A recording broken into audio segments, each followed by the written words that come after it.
Hi, everybody. Welcome to another fine episode of About 30 Minutes. And today we have with us another local legend of Tuscarawas County. This is Renee Nicole. Hello, how are you? Good. How are you? Oh, I'm fantastic. Oh, so that's it's wonderful. a wonderful spring day. Oh yeah, Here it's in been Ohio. beautiful. Once again, we just keep getting a poke in the eye from Mother Nature. Mm-hmm. But so you are the owner, proprietor, founder. Do we want to say that of Missions Cafe? Yep, all of the above. Okay. Mm-hmm. How long has that been? I know I've known Missions Cafe for a couple of years, but how long has it been? How long have you been in business? We officially celebrated our 4-year anniversary on March 16th of this year. 4 years. 4 years. Okay, wow. Yep. So you essentially were birthed from COVID. I mean, we know how that goes here. Yeah. So yeah, was it an easy start or a rough start? No, it was I felt like God played a cruel joke on us. He opened us up the day the governor shut the state down. Oh, my That was our goodness. opening day, March Oh, my 16th of goodness. 2020. So, well, and hey, you've made it this far. We did. So- Absolutely. It was a little bit of a roller coaster ride in the beginning there. Right. Yeah. And I've heard a lot. I've been there. I've always had good service, good food, good coffee. Good. So it's always been a very positive thing. Tell me a little bit about it. I mean, we tend to go through cycles in this county of different types of businesses popping up. I mean, I can remember, growing up in the 70s and 80s, it seemed like you constantly had pizza shops in Tuscarawas County. And then in the 2000s, it was tattoo places. So, and then we hit a trend of coffee shops. What makes Missions different than the rest? There are a lot of things that make Missions different. We started just out of a need, I felt like, for community. I felt like God put it on my heart to have a place where people could gather and really feel like they're welcome and like there's no pressure for them to come and spend any amount of money or anything like that. So that's one of the things that makes us a little bit different. And then we also use a lot of local products. So as much as humanly possible, we buy from our local farmers. We use farm fresh eggs. We use the farmers market and the food hub. Okay, I was going to say, I thought I recognized you from the farmers market. Yes. Yeah, yeah. So those are a couple things that make us different, and we do things like offer second chance employment for people, and yeah, it's just kind of a cool all around place. Tell me a little bit about that. About what do you mean by the second chance? Second chance employment. We're kind of new in the official terminology of second chance employment, but what that basically means is you take somebody that maybe nobody else would hire, whether they have a felony or whether they have some issues in the past with drug and alcohol addiction or really anything. And depending on where they're looking to work and what they're looking to do with their life, we will take them in happily. That's fantastic. That's and you've the success rate has been pretty good? It's been fantastic. And it's funny when you give somebody a chance and when you talk to them about like a lot of people carry around a lot of like shame or guilt about things like that. And I think when you can release them from that and you can show them like, I don't care where you've been, it's where you want to go. I mean, everybody has a story, everybody has a past, everybody has things that maybe they are not so proud of that they did. And if you can really let them know, like, it's okay.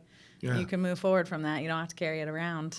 Are there any other organizations in the county participating in this type of thing? Was this something that you came up with on your own or you read about or? No, this is actually something I learned about very recently. It's something that I didn't know had a title, actually. When I have an interview process with somebody, it's very different. I have not been a business person for very long as far as having to employ people and interview people. So I really kind of let God guide me in that department and also the person that I'm talking to. Like I sit down and have a conversation much like we're having now.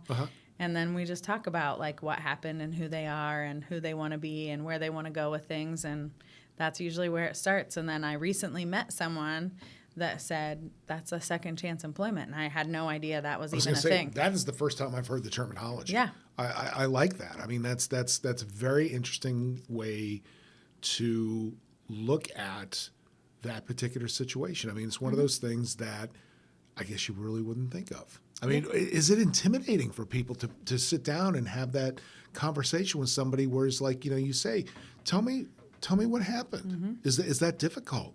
So far, it doesn't seem to be, and I think it's because I have a very soft approach when we interview. We usually I have them sit on the couch. We have like a cozy little area that we have set up, and so I have them sit on the couch. We get something to drink, and it's just a conversation. We talk about their application. We talk about their employment. We talk about different things, their hobbies, their likes, their dislikes, and then we kind of branch into that conversation if I have to have it with somebody about, why on the application it says, whether it's a felony or different things like that. And I really didn't start out to be, a second chance employer, because that's not all the people that we hire, but I recently found out about this, and I think there are other places in the county that do it. But I don't think it's intimidating, because I also will share with them a little bit about my story. Oh, so I think that helps kind of soften their hearts a little bit, and I don't ask from a place of like judgment or something like judgment that. or gossip Absolutely. or anything like that. It's more of just like, I want to see where your heart is. Yeah. Like whether that's something that you're going to continue in or not. That's fantastic. I mean, that's, and it's unfortunate that we seem to be living in a time of gossip and judgment in excess. Everybody loves to point out other people's faults and problems and that kind of thing. And, the fact that you can sit down with somebody and say, okay, well, that was then. Yeah. Let's see what we can do from there. Obviously, quite clearly, this is your business. Would you call it a faith-based business? Absolutely. Okay. Yeah. It's not exclusive. We don't work with any one church in particular or anything like that. But that's what was laid on my heart, was just to be open to the community and not be intimidating to anybody. I think a lot of times people get Christians wrong because we portray it wrong. Jesus loves everybody, and that's kind of what we're supposed to do. We fail a lot, but I think if you show people love and acceptance, it's a whole different ballgame than if you maybe preach at them. If you show them who Jesus is versus tell them who Jesus is, I think that's a whole different story. Yeah. I know it was different for me.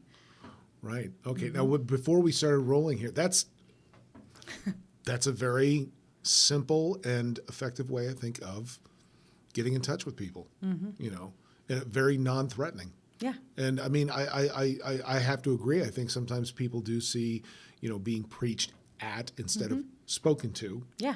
And not wow. That's very remarkable. I have a lot of good mentors in my life. Okay. Well, let's go back here a little bit. Now, before we started rolling, I had asked if you had lived in this area for your whole life, and you said mostly. Yeah. So where do you hail from within the county? So I am actually originally from Yorksville. Oh, okay. Yeah, all right. I was born in Twin City, and then before I started kindergarten, my mom moved to Dover, and my dad lived in Perrysville, Ohio. Oh, okay. All right. So I had two different areas that I really came from in Ohio. So yeah. Wow. Well, okay. So I've got to ask, just many of our viewers here are in Tuscarawas County, quite clearly. When did you graduate? If you don't mind my asking? 1998. Wow. Okay. So you're just a little bit. I'm a little ahead of you. So I was a graduate of 1992. Oh yeah. So, yeah. Not far. Where growing up here, I mean, as it goes with a lot of small towns and small areas, what was it like growing up here? And did you see yourself being here at this point in time? Or did you have bigger plans and thought, man, I'm going to go someplace else. I got to get out of here? No, I was kind of fly by the seat of my pants. I did not ever grow up with a plan or this is what I'm going to do with my life. I was a day-to-day, just kind of go with the flow when I was younger. I had no idea what I was going to do. I thought I was going to be a veterinarian at one point, and then I went to school for I started school for nursing, and then I thought, I don't know if I want to do that either. Okay. So I kind of took the approach of like, whatever life brings to me is what I'll do. Yeah. Now, you had mentioned that before missions, you were hairdresser. Now, how'd you fall into that? It's kind of crazy. So I waited tables and bars. I've always had like several jobs at one time. So I've never really been one to like keep my foot in one door and, not look at any other options. Sure. So I bartended and waited tables for a long time. Always loved people. My very first official job was at a hair salon my mom's friend owned, and I would sweep the floors and clean the tanning bed. So I always thought it was cool, creative. You get to talk to people all day, and so I thought that was fun. And I went to school and I got a phlebotomy certificate and went and worked in the hospital. That's when I found out I was not going to be a nurse. Isn't it funny how that works? Yeah. I was really glad, though, that I did the phlebotomy route instead of paying all the way through nursing school and then finding out I didn't want to do it. Oh my gosh. Oh my gosh. So and then I had my oldest daughter and I had my youngest daughter. So I have two girls. And when I had them, I was at Hog Heaven one day. I'll never forget it. And I was like, wow, I feel like a robot. Would you like a Pepsi? And that was the day that I was like, I need to do something different. I wonder what it's going to be. And the opportunity presented itself for me to go to cosmetology school. And that's what I did. And I loved it. I did it for 15 years. It was a lot of fun. Wow. Okay. Yeah. And then missions. Yeah. Okay, so again, I'm seeing a trend here of major shifting of gears where it's like nurse, hairdresser, coffee shop. So where in the world do you get coffee from hair? How did that happen? Well, you live on coffee when you're a hairdresser. That's very true. That's very true. I think you live on coffee with a lot of jobs. Because when I was still in the classroom, I drank a lot of coffee. Absolutely. Coffee is kind of the key to getting up in the morning. Yeah. Functioning. I don't know how people do it without it. It is rough. Yeah. So, but it all started, actually, I'm a connector of people most of the time. So if somebody's got something going on, I can usually find somebody that's going to help them or fix the situation. That's always kind of been because I know a lot of people from working in the public. And when the Flint water crisis happened, that was 2015, I think it was. I was talking to one of my clients and I was like, oh, I'm sure I can find somebody to help with that.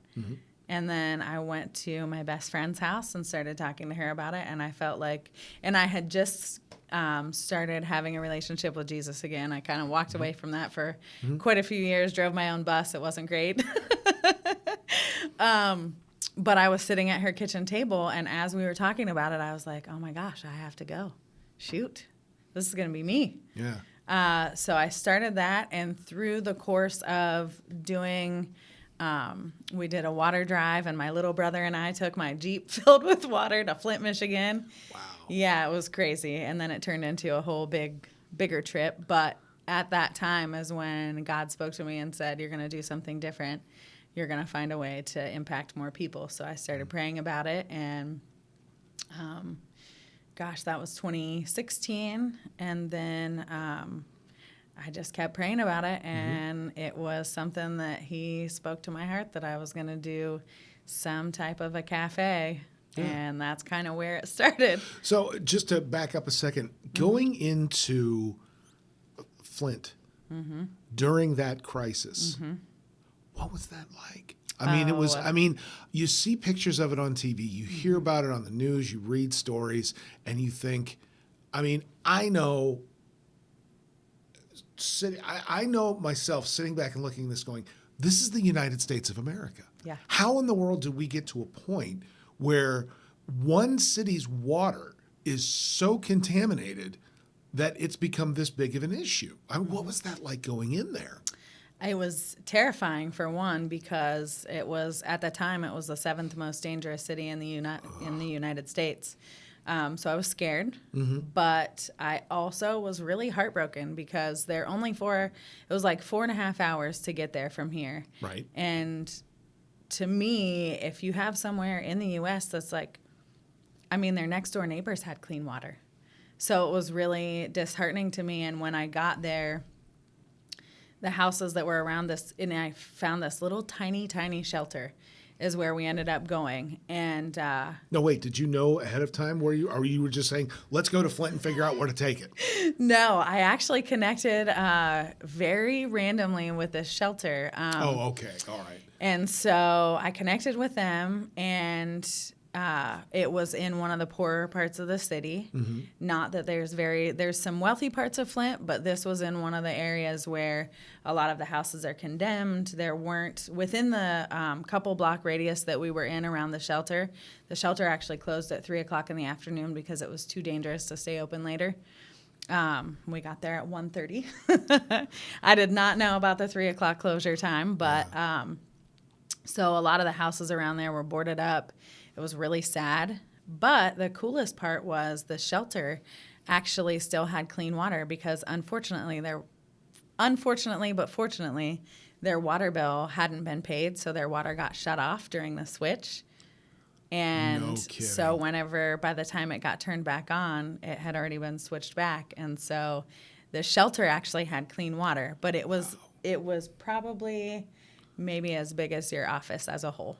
My goodness. Yeah. Wow. So it was wild. I could definitely see then an event like that leading you to making that decision of service to others. You know, I think that's one of those things that sometimes people don't quite get, you know, that why would you do something out of service rather than doing something for gain? You know, and sadly, that's something that I have had that discussion with multiple people before, who have said, you know, well, I always, I know you were a teacher, and I always hear people, saying that, oh, teachers don't get enough money and blah blah blah. Well, if the job's that bad, why don't you get out? And it's like, okay, yes, eventually you can hit a point like that, but you got to understand, you don't get into it for that. You don't get into it for the money. Right. You get into it because you have a desire to make things better for somebody else. So that event, going to Flint, leads you to say, I have a higher calling here. I have something that I need to do. Yeah. And it's coffee. Yeah, kind of. Yeah. Okay. Yeah, it was just digging into certain things. Like with coffee, I had no idea that there was kind of a hierarchy. So there's your average cup of coffee, and then there is direct trade coffee, which is a little bit better for the people on the other end. Oh, I see. Because those are the Okay. people that you forget about. Right. Is the farmers and the people that are doing like all the backbreaking Harvesting work. and Yeah. all that kind of stuff. Yes. Yep. And then there's what they call is a direct trade coffee. It's your standard cup, your fair trade, and then direct trade is the best. The direct trade is like you, the importer, and your roaster. And sometimes your roaster is your importer, so that's giving more money on the other end of the coffee spectrum. So you're not just paying for your average cup of coffee, and these poor folks that are harvesting are not getting what they deserve. I think they still probably don't get exactly what they deserve, but it's a little bit better when you buy responsibly. There we go. Okay. But those are things I didn't even know about until I started digging into it. I've heard of fair trade, but what was the other? Direct trade. Direct trade. I'd never heard of that before. Yeah, direct trade's the best. That's the route you want to take. You are obviously a very faith-filled person, and I have a very serious question to ask you. Is decaffeinated coffee a sin? Absolutely. No, we'll serve it to you. I actually just read an article talking about the potential. Now there's a lot of suspicion that there is actually health concerns about decaffeinated coffee, about the way it's produced. Yeah, and it depends on how it's produced, and it depends on what the process is. I don't know the ins and outs of that particular Nor do I, portion. and that took me by surprise. So, But there's different processes to which you can decaffeinate coffee. And some of those involve a lot of chemicals, Yep. which is another reason why we use local food, because we don't want a lot of chemicals on our food. and there you go, and there you are. Now, can you mention any of the local folks that you work in cooperation with, that you use their products? We'll start with our coffee. Our coffee is from Ashland. It's Goldberry Roasting Company. From Ashland, Ohio. Ashland, Ohio. Really? They don't grow it there, but they have a close relationship with the Sierra Norte coffee farm in Mexico. Oh my! They've had like a 12-year long idea. relationship with them. Yeah. So that's who roasts our coffee. They're phenomenal. Their coffee shop is phenomenal. I finally got to go visit them. So they're wonderful. It's a father and son that opened it, and it's a cool little shop if you ever get to go see it. Goldberry Roasting Company. So that's one of the people that we work with. Okay. We also have a couple different farmers that we buy eggs from. And currently it's Erin Schaffner. Oh, okay. So we buy our eggs from her. She just brought us some this morning. And then we work with weavers at the farmer's market. We work with Yoders at the farmer's market. We buy our lettuce from 3Ps and our spinach from 3Ps at the market. We buy our syrup from Camp Tuscarawas, Really? which supports the Boy Scout camp. Yep. We buy our honey from Bosler's. We also have had Dr. Cameron drop off some honey for us, which is fantastic also, but I am a very loyal person, so I did not want to jump ship from the Bosler's. And let's see if I'm leaving anybody out. Oh, my friend Deb does Keats Bakery. Sometimes we get things from her. And Joe's Sourdough when the farmer's market is in season. That's a lot of people working together to feed and fuel. So, opening a business, opening a coffee shop, as I said, you can, it can be one of those things that, they pop up like nothing. What's the secret to getting that coffee shop to not only bring people in, but keep them coming back? If somebody's gonna open up something like that, what's the secret? Not that I want you to go and trade secrets or anything. No, but you have to get up and show up every day. It is not for the faint of heart. Having a small business of any sort is definitely not for the faint of heart. It's a lot of hard work. It's a lot of hours. But I think what keeps people coming back to us in particular probably is maybe a couple different things. We have a very welcoming atmosphere. We love our regulars. We love the people that come in. We just had some beautiful ladies come in today that have been there for the first time, and I showed them some of the scripture that we have on the bottoms of the chairs. One of them was struggling, and I don't know, it's cool how God brings it together and gives you words to speak into somebody, and you don't even know what's going on until they look at you and go, I really needed to hear that. And it's just good. We use good products from good people, and I think that helps too. Wow. Is it, it'd be ridiculous to even ask, do you find the work rewarding? Because you clearly do. Yeah. Do you have a favorite customer moment that you can think of? Off the top of your head? That's a tough one because there's a lot of really good ones. I will tell you about not necessarily a favorite customer moment, but today I actually have started not sleeping in, but I've started not opening every day. Okay. I have started recently giving myself a couple hours, 1 or 2 mornings a week to come in a little bit later. And today when I went in, one of our regulars said, "Man, I have to tell you, there were about 6 gentlemen lined up at the bar, and Kathy, one of my favorite ladies, was working.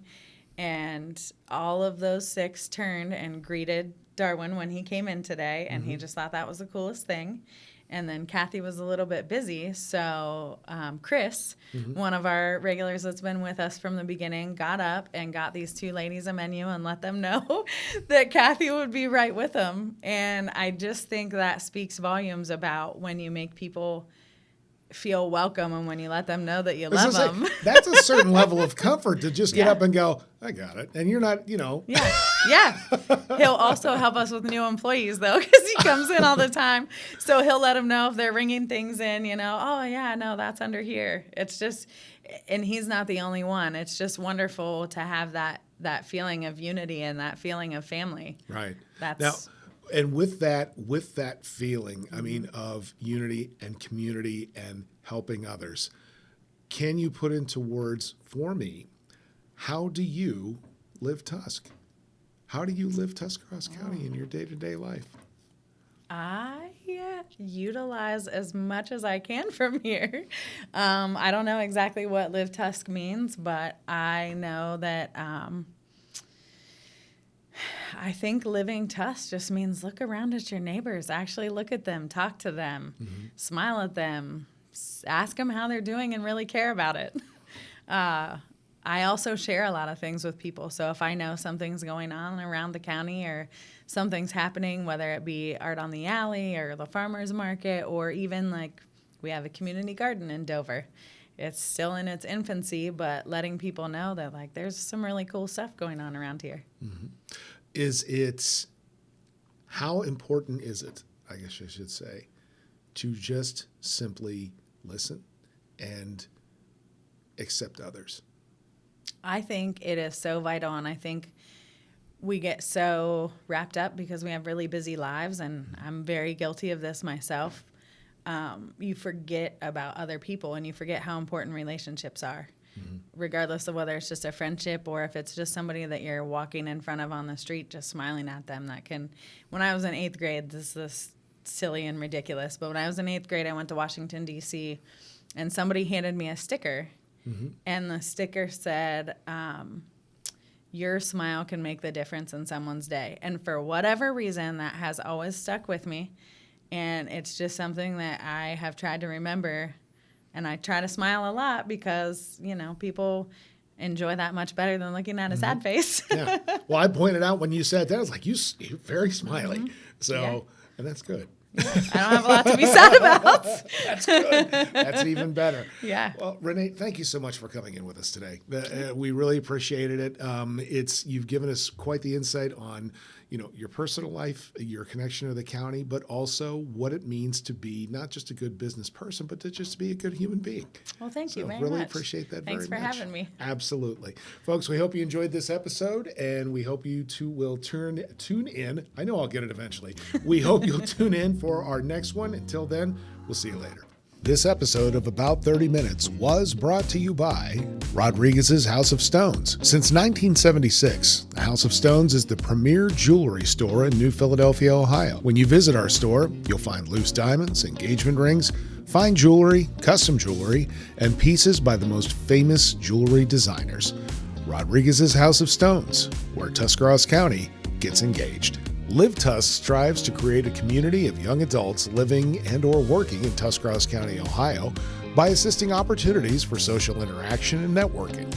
We provide an awareness about the resources, activities, events, art, outdoor rec, education, and career opportunities in Tuscarawas County to encourage positive engagement about the quality of life in this area. We believe in a future where our community is a beacon of opportunity, known for its strong sense of belonging and exceptional quality of life. Our City Productions is a one-stop shop for professional quality and affordable video production, photography, social media management, and video conversion and archiving. Be sure to visit us at ourcityproductions.com and follow us on Facebook.